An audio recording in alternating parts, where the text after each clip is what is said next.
Hello, everybody. Thank you. Welcome. Thank you, everybody, for joining us for another edition of our Operational Reality. I got a special guest for us today from our group, member from our group, Paul. He's coming on right now. Let me put on his name so everyone can see him.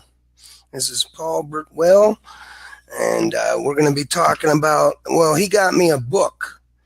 He got me a book to read, Killing the Host by Michael Hudson. And so I've been reading it, and we've been talking and discussing a lot about this every day. And so I said to him, we might as well do this a live stream because we have some very good, interesting conversations. And I know a lot of you will get a lot of use and education out of these conversations. So we're going to just talk about it a little bit. Let's say hello to Paul. Paul, how you doing? Welcome to the show. Thanks for joining us. How you feeling today? Good. Glad it's Friday. Looking forward to the weekend. Hell yeah. So let's start off talking,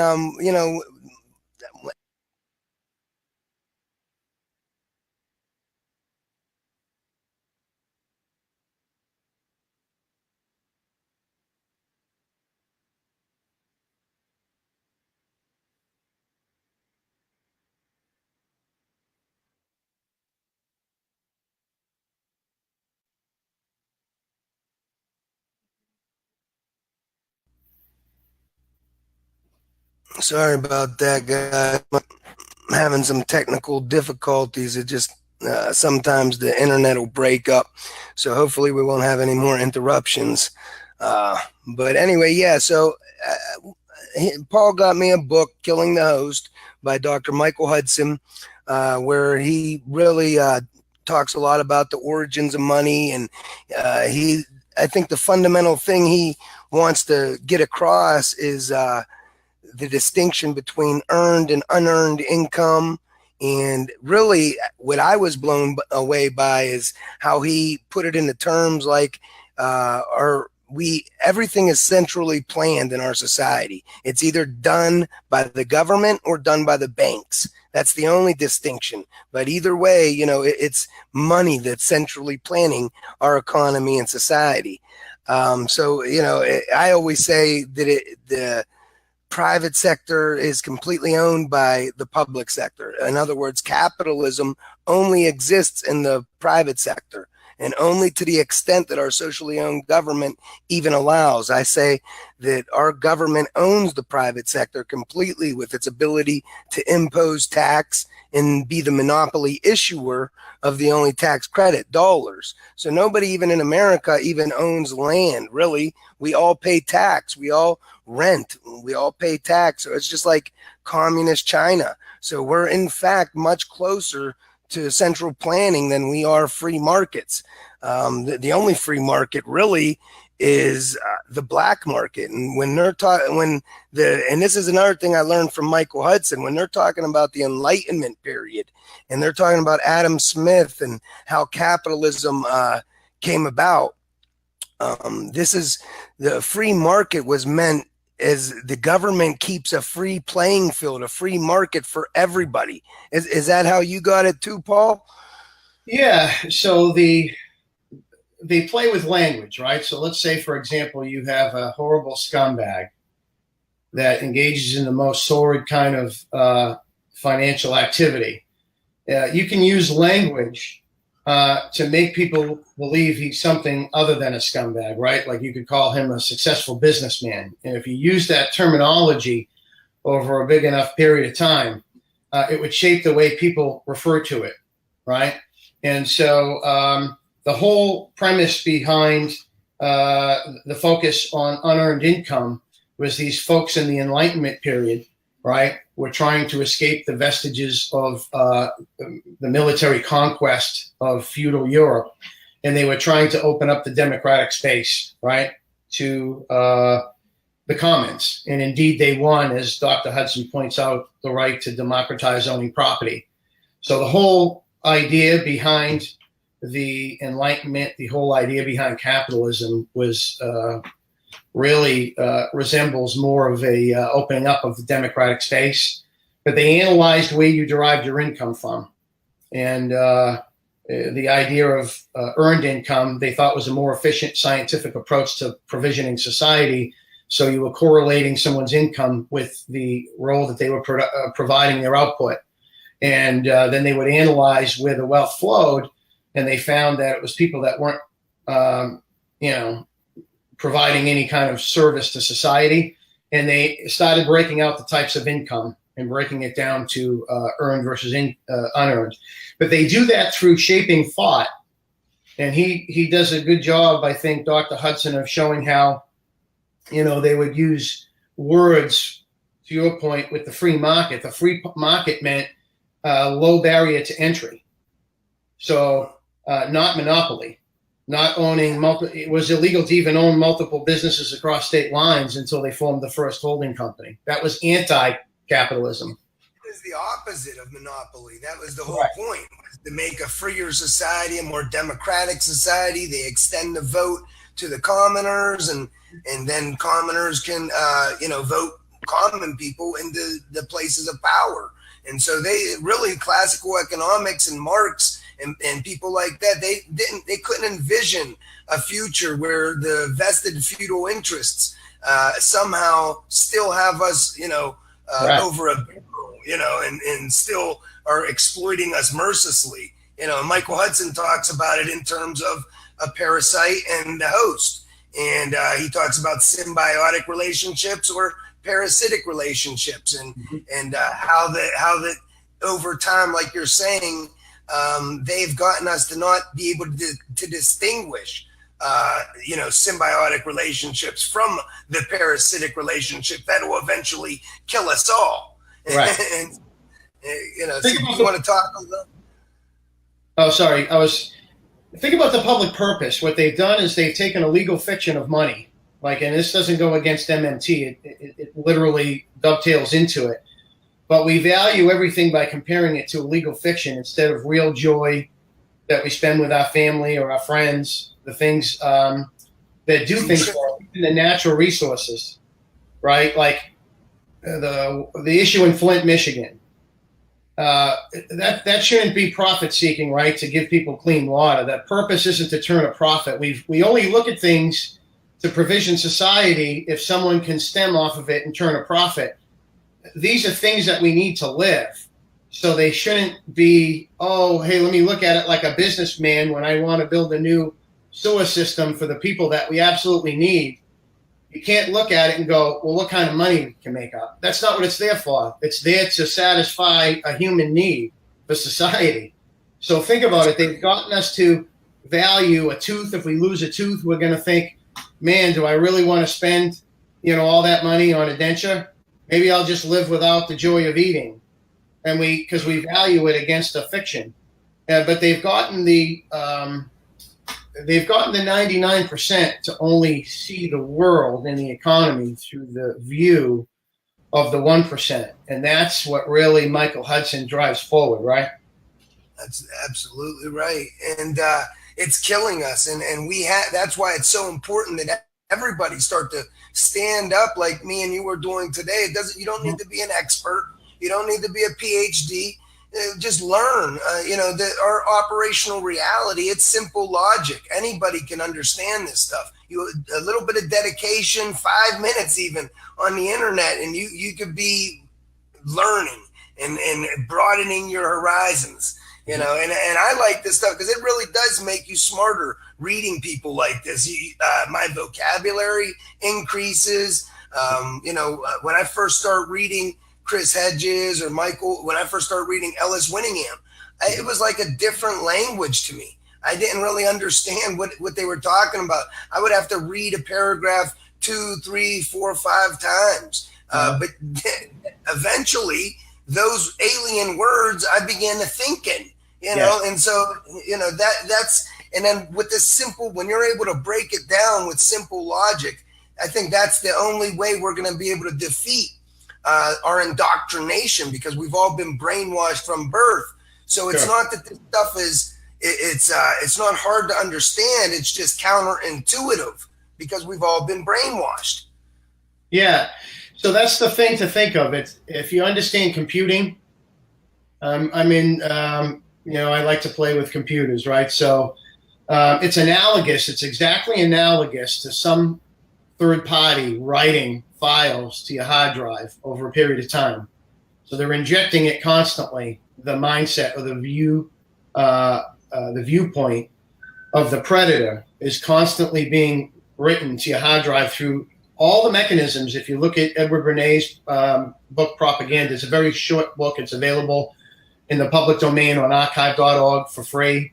It became the handbook of Hitler, right? Goebbels, Stalin, but also the business leaders in the owners of society in America, where they were going to use all the civic groups. They were going to target radio, magazines, television, and they were going to inject a mindset, right? And so it's files that are being written to your hard drive. Then what happens is when you see something in real life that you're examining, something that puzzles you, you're calling up that file from your hard drive into random access memory, and your CPU is evaluating it, but it's comparing it to a fiction. So that's the problem. When you break down something operationally, and you reread it, all of a sudden, it reveals itself, and all of these things that are in the periphery come into focus, and then you have to depend on believing anyone. You see it yourself.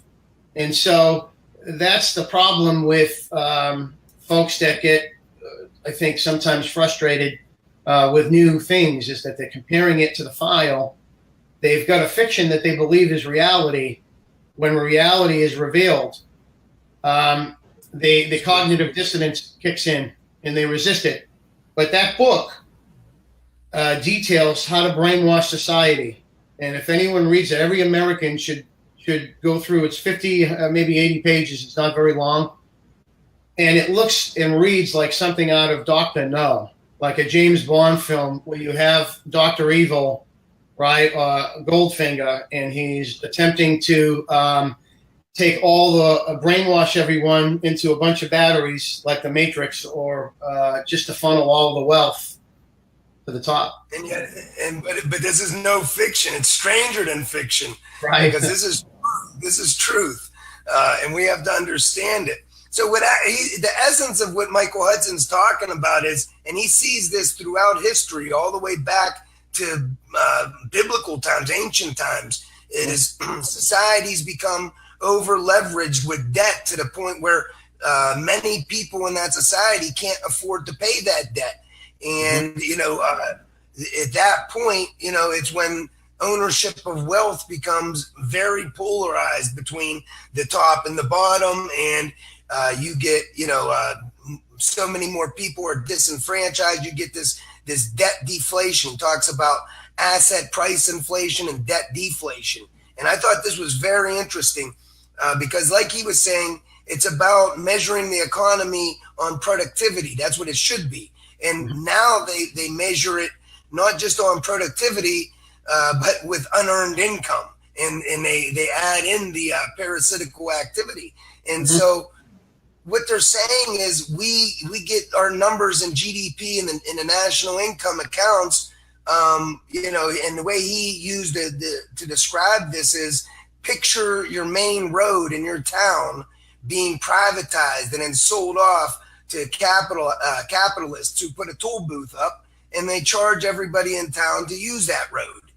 Well, that's going to be counted as, increased economic growth, increased productivity, and looked at as a good thing for society. Our GDP is going to go up, when in reality, it actually hurts the working class. It extracts our wealth in the form of economic rents.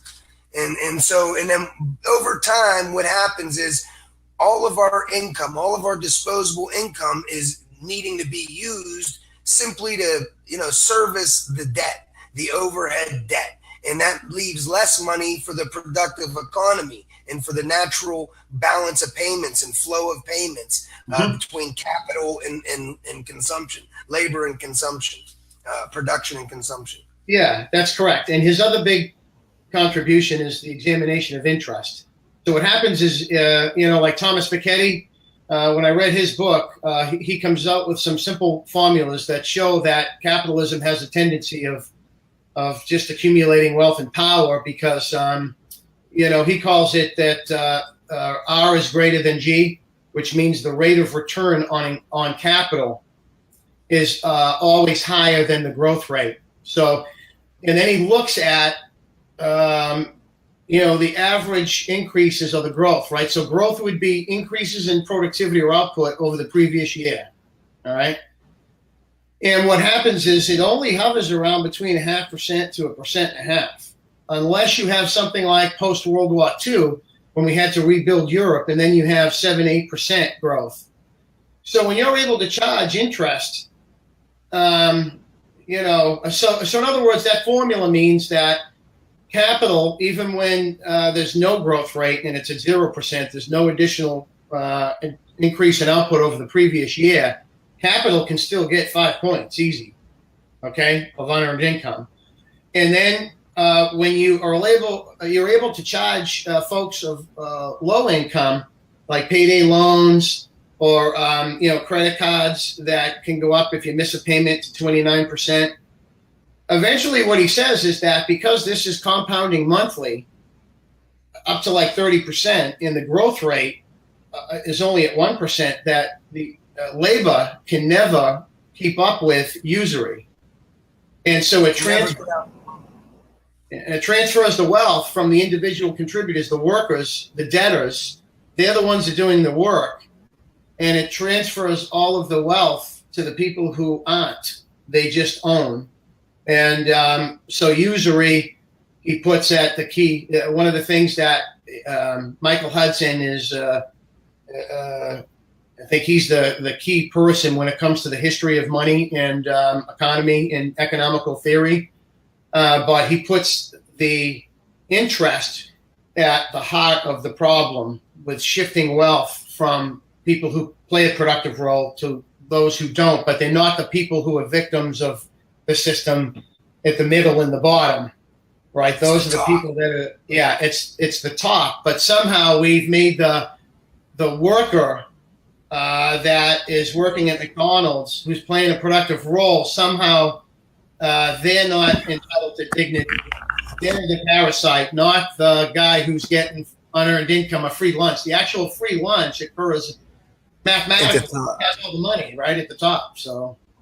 Yeah, he actually even says, if the government paid for all of our basic needs,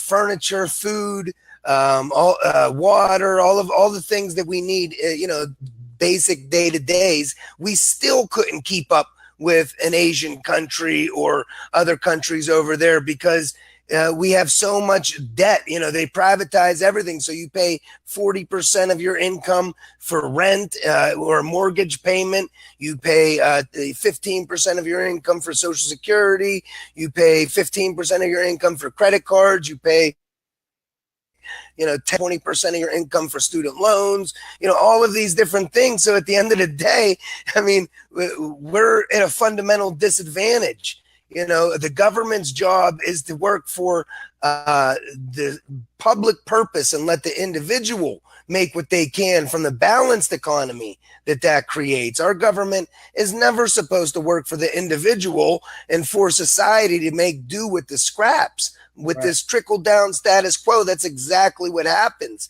And it leaves the bottom with no disposable income to spend. And if people aren't buying things, then capital's not going to produce things. And a consumer-driven economy can't go on like that.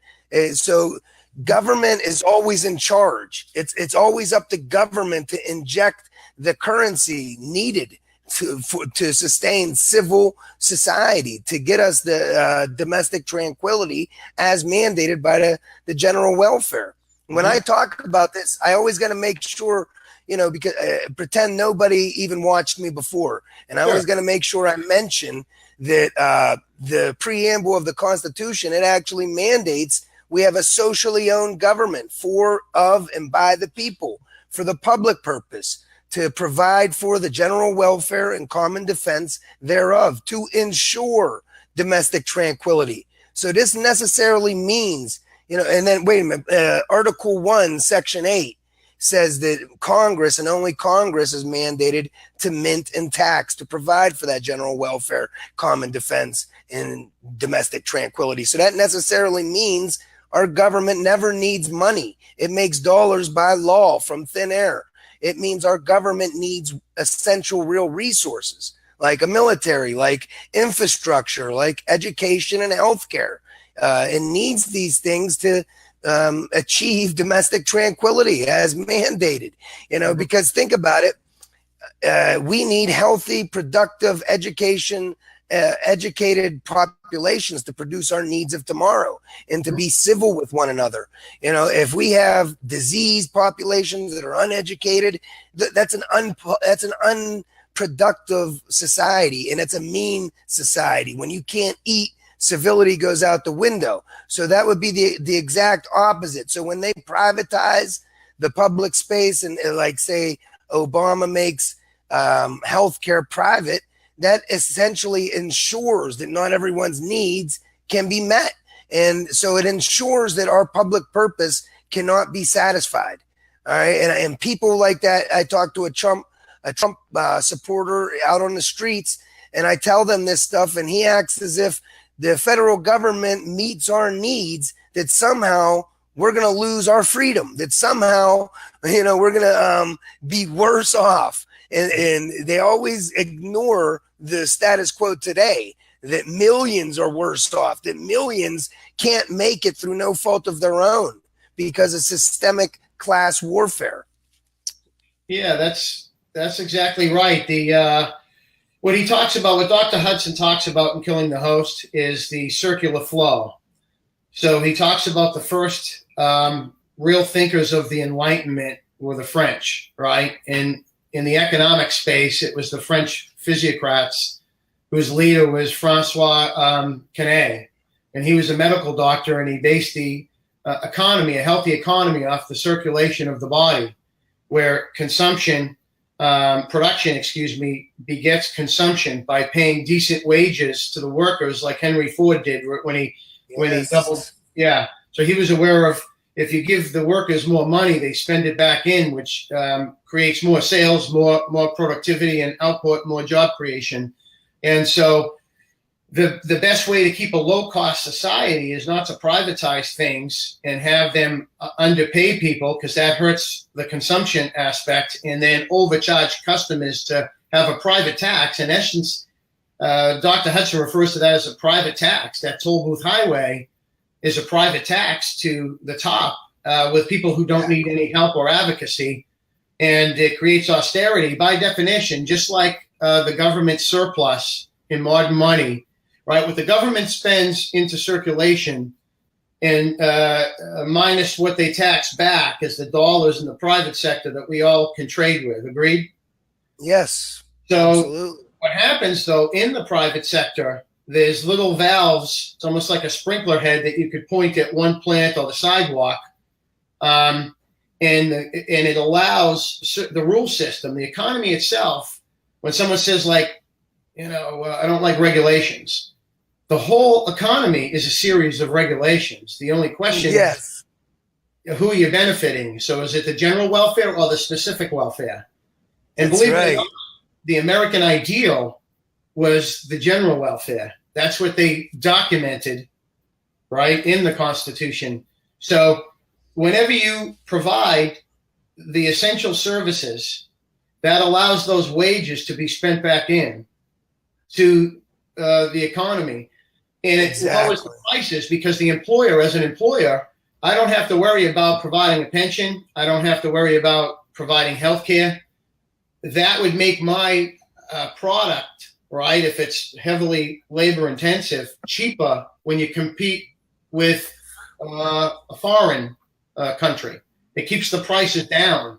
It doesn't increase the prices. It increases prices when you drive in profit when they're not playing a productive role, right? That's right. That's right. And he also says that, that when you spend at the bottom, like you're saying, they produce more at the top, and they didn't envision, the banking system is supposed to be lending to small business and helping people produce more. And instead of doing that, like the German model, the British banks and American banks were geared more toward the casino type capitalism, speculative stuff that artificially raises the price. And I want to make sure people understand what asset price inflation is. Sure. Because everyone, they want to act like if the government deficit spends, it's automatically inflationary. And the reality is we're seeing inflation, but not from deficit spending. It's from asset price inflation. When the government is starving us of dollars, we're all forced into private credit. And then the banks will lend to whoever takes out the biggest loan. And then the price goes up because as the banks lend out more money, on properties, the price gets artificially jacked up. And so then they'll even lend more money on that property. And like you said, it's like a Ponzi scheme, because eventually, something's going to give. If everybody in the economy right now tried to sell their house, they wouldn't be able to. There's all the prices they're way too inflated. It's not worth what they're really worth. So, right. It takes the government going in and setting things right and regulating, spending, and taxing to ensure that the general welfare is satisfied and domestic tranquility is satisfied. You can't have it any other way. We're all dependent on the federal government. Right. So go ahead.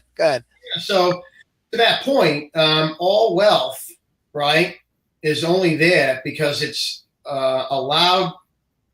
Right, all title, all money creation and all title to private property is granted by the government. So if you could have a house, stop paying your property taxes and see what happens. If they're trying to build a highway and they need that property for eminent domain, guess what's going to happen? That's right. They take it. So, and then when you look into the history of these fortunes, like there's another good book for people to check out called The History of Great American Fortunes. Again, it's available free in the public domain, written by Myers Gustavus. And he shows that it was the same bloodlines, right, that the noblemen of England that were bequeathed by the king in England, the colonies, and they were chartered monopolies.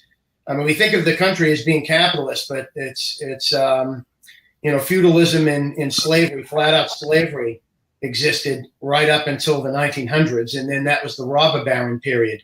Well, take a look at how people were being treated by capital at that time. Now, it's an evolution of thought. Here's the thing. We can't be too critical of people because it's a learning curve, right? Yes. So and you're good like that. I've watched the show before, and, there's a learning curve, but so the things that the people during the Enlightenment period, the founding fathers, were having arguments over had nothing to do with labor and capital disputes that we saw 100 years later. So the thinkers and the thinking didn't catch up to it until society, remember, it intersects, it's a social science. Economics is a social science. It intersects with sociology. It intersects with politics. And so what happens is as the decades go by and technology changes and society changes, different critics at that period would look at what was occurring at the time and call out, the parasitical behavior. The founding fathers didn't get all of it right, but at least they got the language right, where it's a socially owned government, like you said, no doubt about it. If you read it and you're halfway intelligent, you can see by the words of, a government of, by and for the people. There's no other way to interpret that. A nation in of itself is a social construct.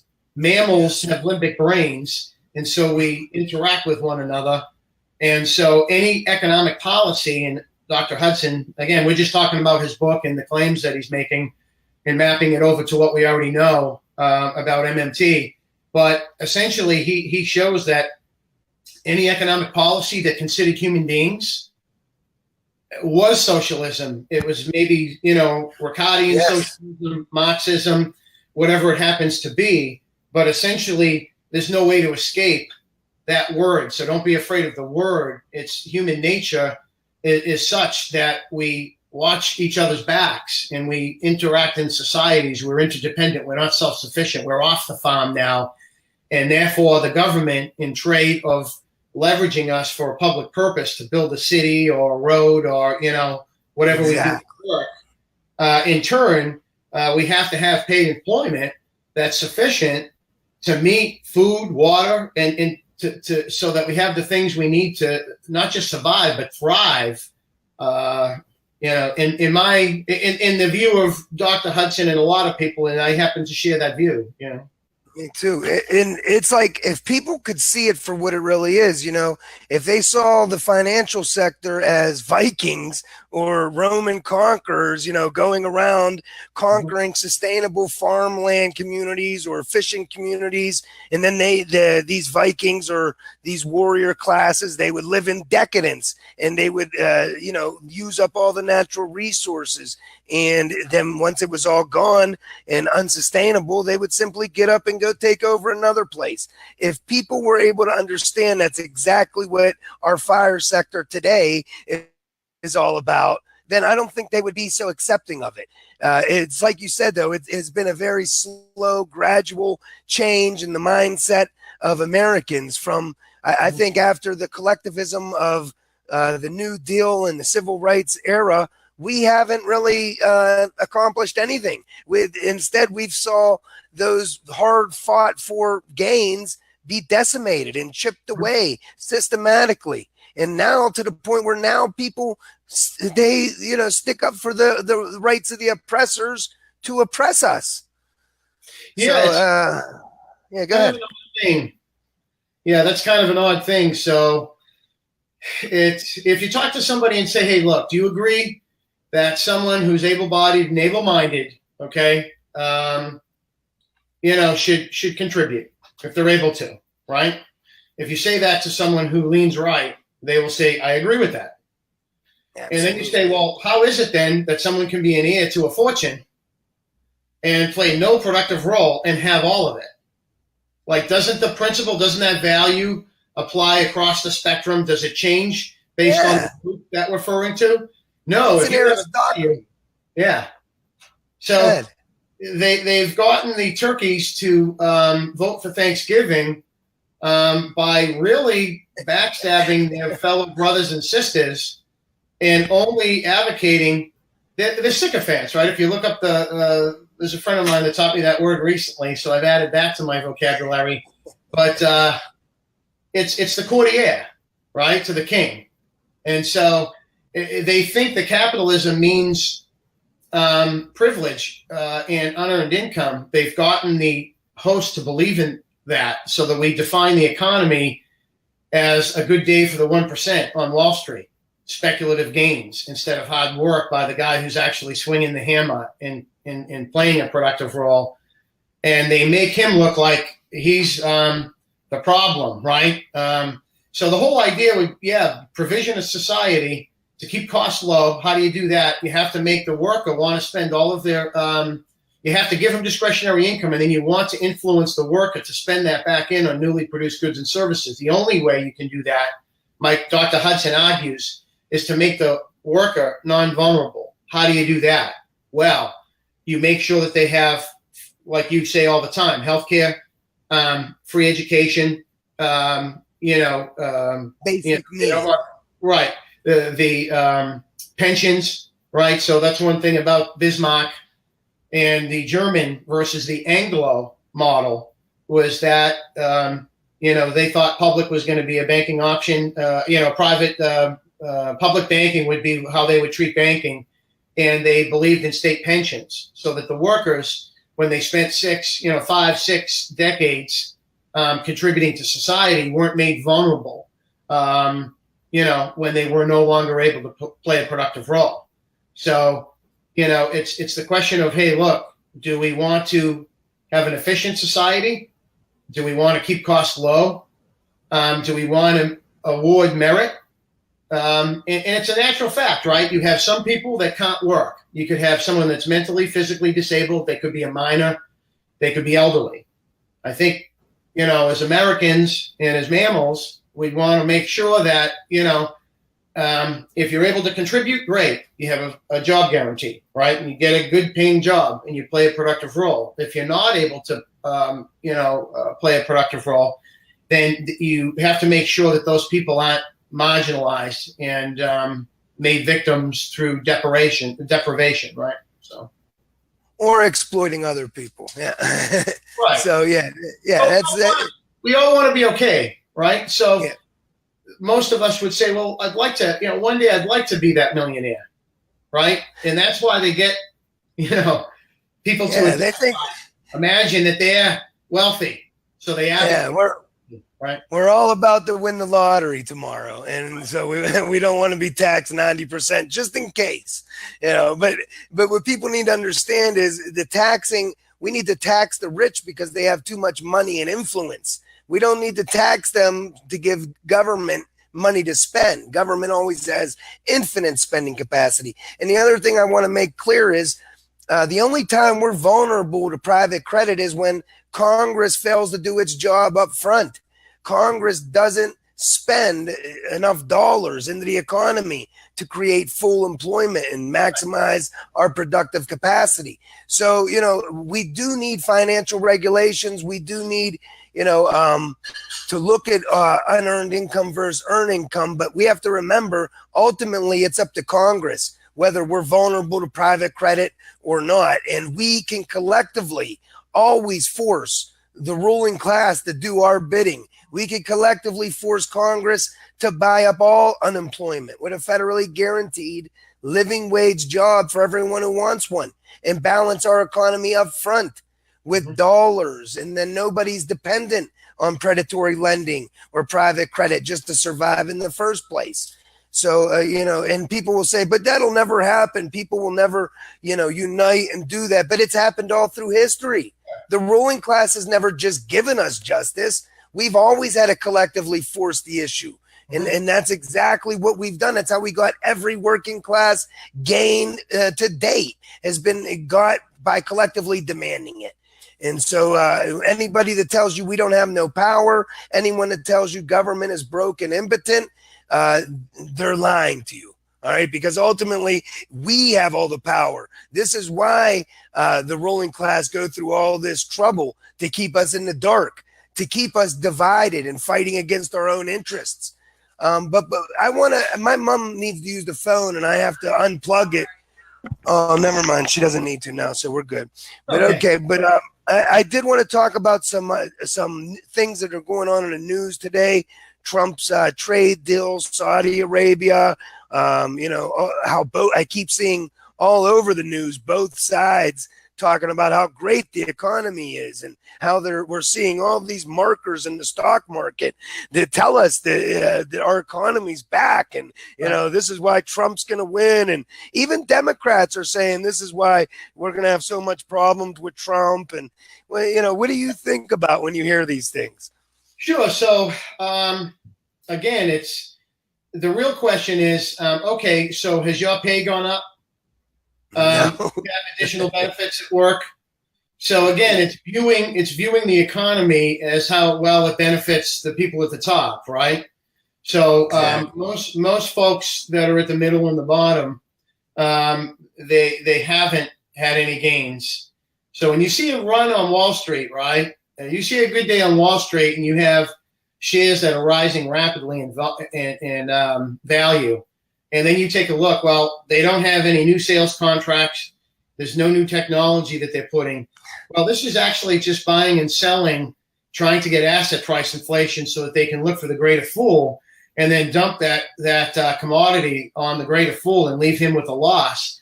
It's extractive. So if the money isn't being spent back in and you allow a big section of society or a small section of society to abscond with all of the result of the collective toil that creates wealth, right, through millions of people, millions and billions working worldwide. In effect, that's pulling it out of trade. And then instead of spending it back in, right, what's happening is they're using it to invest and get in and out to generate unearned income. Well, where do you think that value comes from? It's coming from the people that are producing it, right, that are playing a productive role and moving it to people who have capital. capital is the product of labor. I mean, there's no way to look about it. You have a libertarian view that magically the job creator, when he underpays workers and overcharges customers, that magically all of a sudden the value is created when he makes the deal. But in reality, that's not how it works, because labor is an actual factor of production. Ownership is not. They said property rights are not a factor. It's true from an accounting reality. You know what I mean?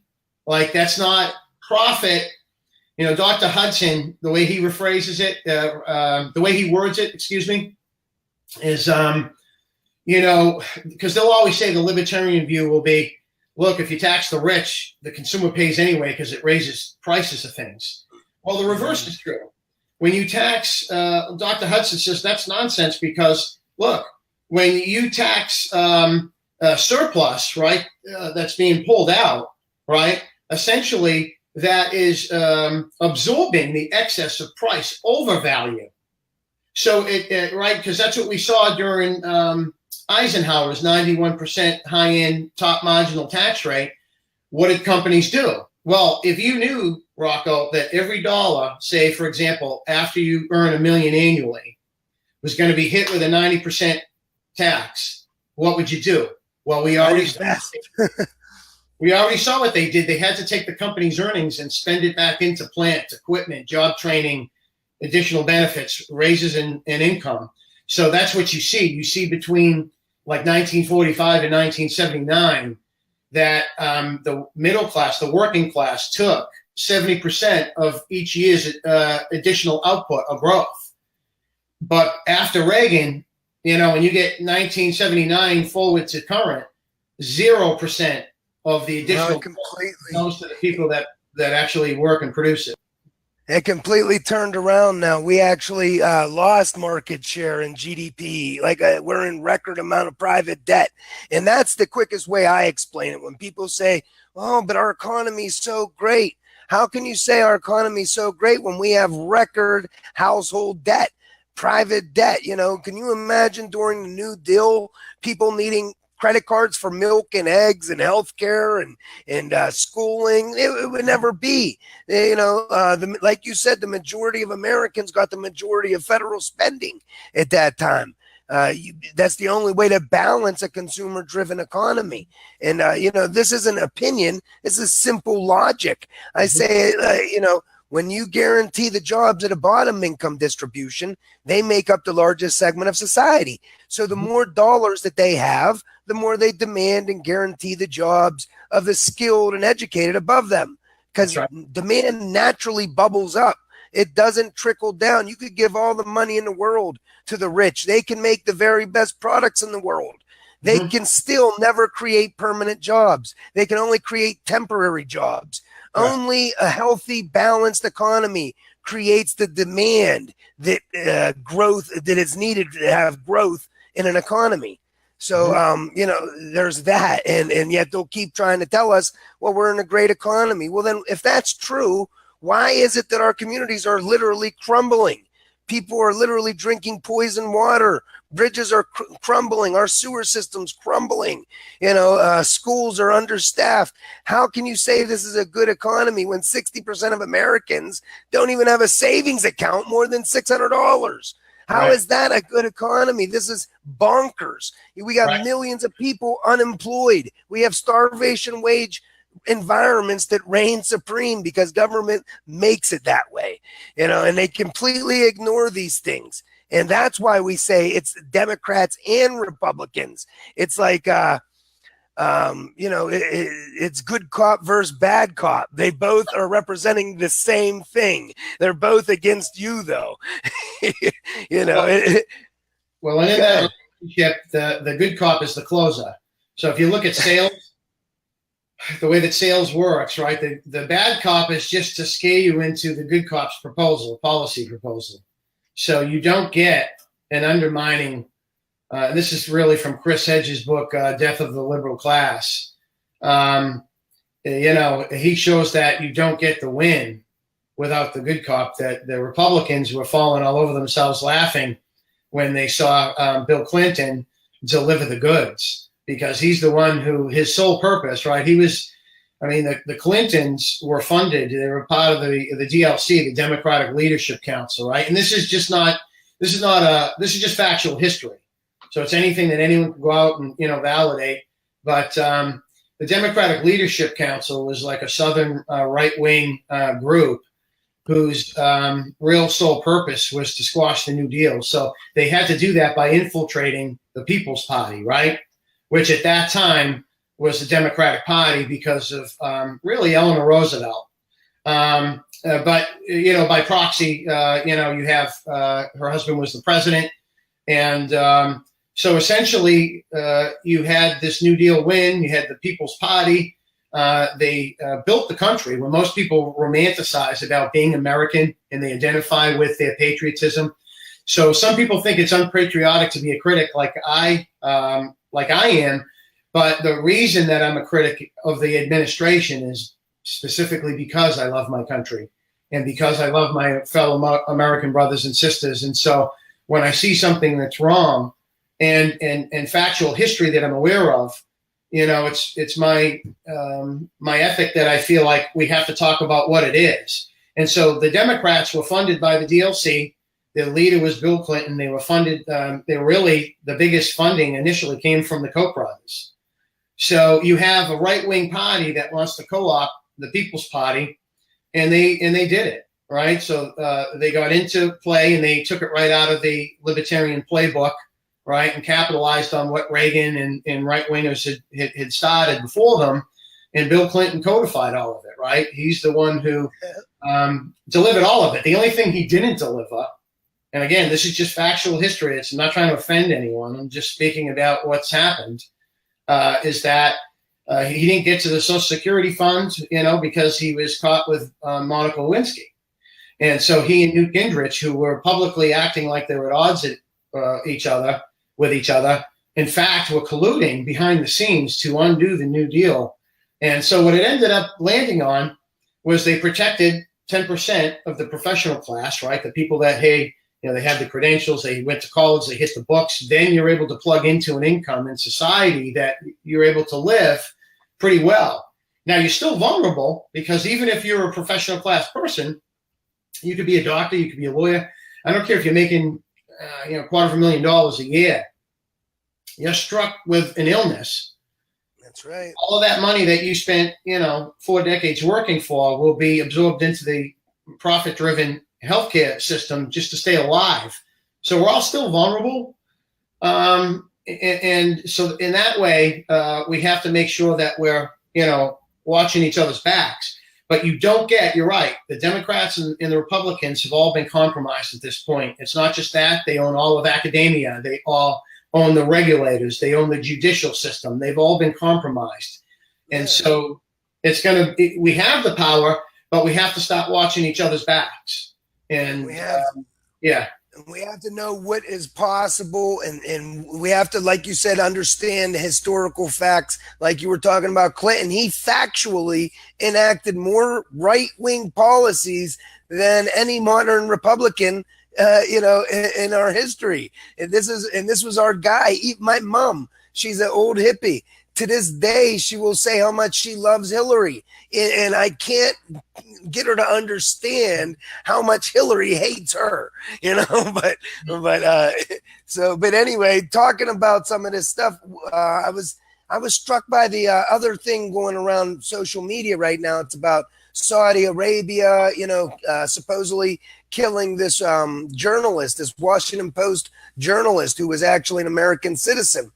Right. And I was really surprised to see even Jimmy Carter come out and say, well, we can't blow up an international alliance over one guy, as if it's just one guy. And then what strikes me is all of this commotion over one guy, which is a big thing, killing a journalist.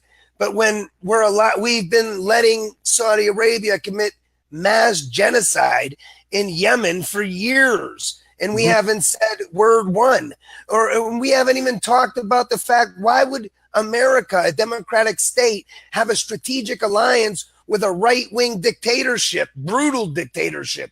that, funds terrorism all around the world, in a proxy war against other democratic states in the Middle East, like Syria, like Libya, Iraq, you name it, other countries that had constitutions. We completely ignore those facts. And, and then and so I find myself not totally agreeing with the mainstream or disagreeing, but I find little pieces of what they say to be true, pretty much in everything. I disagree when they say, oh, Trump needs to have, more faith in our intelligence agencies, and they act like he's such an idiot because he dares question intelligence agencies that we know have led us down the wrong path for decades now, and like we're completely, everybody collectively has collective amnesia. Like all of a sudden the FBI wasn't founded by a pervert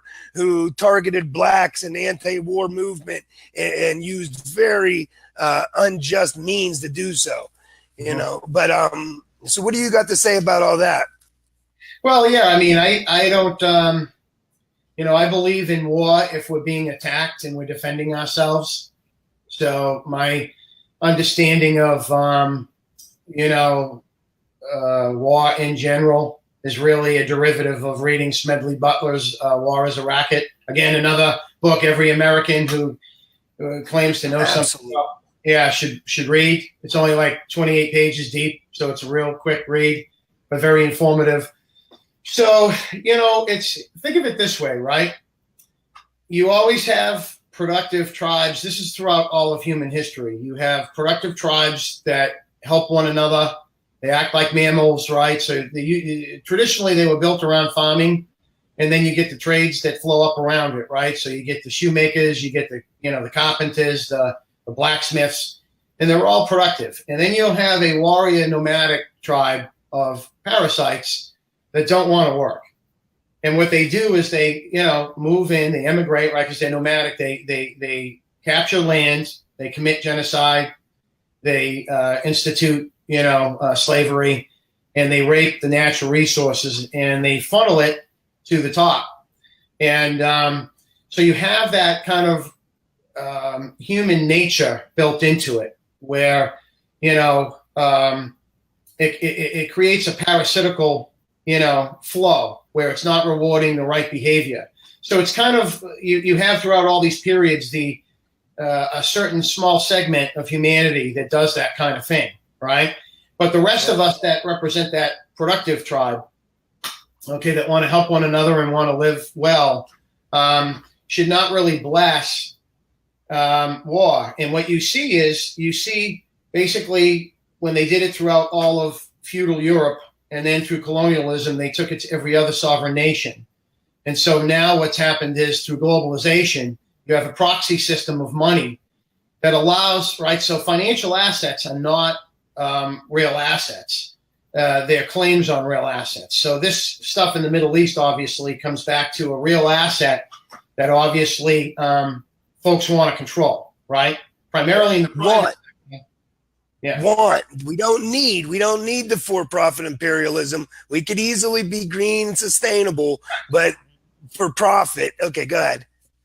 No, so yeah, I obviously disagree with Saudi Arabia. I agree with how that war is continuing with them. I don't know what to do about it because they're an ally of the government. The government's been compromised at every level. So does it shock me? Yeah. Does it surprise me? No, because I'm already aware of the fact that it's all illusory. What we think we understand is, like a sitcom, right? When we think about America, we don't remember that the best period of America is when FDR's program built all of the roads and all of the infrastructure, made us. This is part of Randall Ray's primer. He goes through basically just a descriptive portion where he talks about how the Fed, the Treasury, everything works with spending money and taxing some back and your MMT basics. Then the last part of the book, which I just finished yesterday evening, was him talking about, hey, these are some of the things that we could do with it, right? He gets into that jobs program. But essentially, it's all about you could use it for good or you could use it for bad purposes. So there is a way of doing the green, but where they've all been compromised, all the levers of power are being controlled, right? And so they want the oil from Saudi Arabia. They're getting what they need out of that relationship. So I don't see them stepping out of line with that. Yeah, it's also a strategic relationship against Iran, and that's it isn't really. I mean, it's about profit with the oil and stuff, but it's also about making this strategic alliance against Iran. But the way we deal with stopping imperialism is the same way we deal with fighting wealth inequity and not making government do its job. I think a federally guaranteed living wage job program does all of these things. A federal job guarantee, number one, sets the minimum wage at the federal living wage without even a mandate to the private sector. Because capital would have to beat the federal living wage or they can't attract the labor workforce. It also kills it restores democracy. It's synonymous with direct democracy. It lets us vote with our feet. If a substandard city lets their infrastructure crumble or lets their police racially profile, people can simply get up and go to a city that really does care for their citizens. They can do that now, knowing that they have federally guaranteed living wage job waiting for them wherever they go. So, that it restores democracy and it forces cities to work for their citizenry, or else they lose their tax base and their ability to operate. And then it also kills for-profit imperialism because it ends the military's employer of last resort status. No longer would the military have all of this leverage to go around and basically be people's only means of stable employment. And so without all these people to fight our for-profit wars, our military would be forced to abandon its goals of empire. It would be forced to truly defend our rights against all enemies, foreign or domestic, from rogue nations to our domestic capitalist class. This would be the only way to attract enough patriotic people away from the federal job guarantee. And like I said, again, this is a democratic means of production that's capable of increasing just about any production that we need. And so we can meet everybody's base needs, or at least try to, in a green, sustainable way, as well as it being an economic stabilizer that basically offsets the natural ebbs and flows of the business cycle with demand. Not to rush us, but my mom got company, and I'm not going to be able to stay on. So you want to wrap up? You want to say anything else before we go? No, I appreciate being able to speak with you about this stuff. It's interesting. As you see, I don't know how far you've gotten through that book, but you'll see there's just amazing information in it that people have to make sure that, really, for me, I think they should make sure that their perception matches actual factual history and what's occurring right now. And that's the thing. Folks aren't interpreting things correctly because there's not really a solid knowledge base. They're just getting false information pumped through, That's right. The mass media and through a lot of this political jockeying with two different factions of an oligarchy kind of fighting over some minor things, but where they not, vote 90% of the time along with one another. So it's just they tried to erase the factual history. Yeah, they don't burn books. They just take them out of print, right? They buy up the intellectual property and shelve it, or they take it out of academia curriculum, so that what you learn in school is completely different than if you actually started reading books that they would never allow in school, but are actually the writings of some of our founding fathers on these topics, right? So, guys, again, read Michael Hudson's Killing the Host. Check out Chris Hedges' Death of a Liberal Class, and his new one. What's the new one called again? I forget. Chris Hedges. What was that? Farewell? America, the Farewell Tour. Yeah. Also, check out Howard Zinn's A People's History. That's always a must read. And, thank you, everybody, for joining us. Help us share this. help us get more members in our group, add people to the group. This is our group. It's the public's group. It's to empower and educate the public. Help us make it a revolutionary voice to do just that. Thank you, everybody. Take it easy. Thanks, man. We'll see you, Rocco. Yep, take it easy, Paul.